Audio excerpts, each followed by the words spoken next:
Kulbhushan case کے حوالے سے معروف برطانوی ماہر قانون بیرسٹر امجد ملک نے بھی اظہار خیال کیا ہے۔ ان کا کہنا ہے کہ کل کے فیصلے سے کلبھوشن کو ملاقات اور نئے ٹرائل کا موقع مل سکتا ہے۔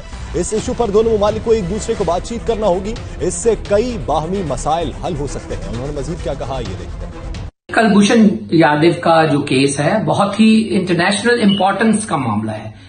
میرے خیال میں پاکستان کے خلاف کوئی ایسا فیصلہ نہیں دیا جا سکتا جس کی کوئی نظیر نہ ہو، اور پاکستان کی جو عدالتیں یا پاکستان کا جو کانسٹیٹیوشنل فریم ورک ہے وہ اس کو ابزارب نہ کر سکے۔ زیادہ سے زیادہ ان کے ری ٹرائل، ان سے سفارت خانے کی ملاقات، ان کے اہل و عیال کی ملاقات، یا ان کو کسی ایسے ٹریبونل کے ذریعے ٹرائل کا کہا جا سکتا ہے جس میں انڈیپینڈنٹ وکلا کی فراہمی اور معاملے کے اوپر article 6 European convention on human right, جو کہ پاکستان کے آئین میں بھی وہ لبرٹیز ہیں، وہ انشور ہو سکیں اور ایک فیئر ٹرائل ہو سکے۔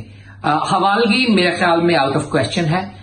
جو بھی ہونا ہے، ابھی تک تو یہ بھی طے نہیں ہے کہ پاکستان تو اس کو ڈیفینڈ کرنے آن نوٹس آیا ہے، کوئی ایسی رضامندی نہیں ہے کہ جیسا کہ دونوں ممالک کے درمیان میں ہونے والے کیسز کے اوپر یہ ہیگ عدالت ہی آخری فیصلے کیا کرے گی، ایسی کوئی جورسڈکشنل ایکسیپٹنس نہیں ہے۔ اور فائنلی فیصلہ حق میں آنے کا یہ ہے کہ دونوں ممالک کو آپس میں بات چیت کرنی پڑے گی۔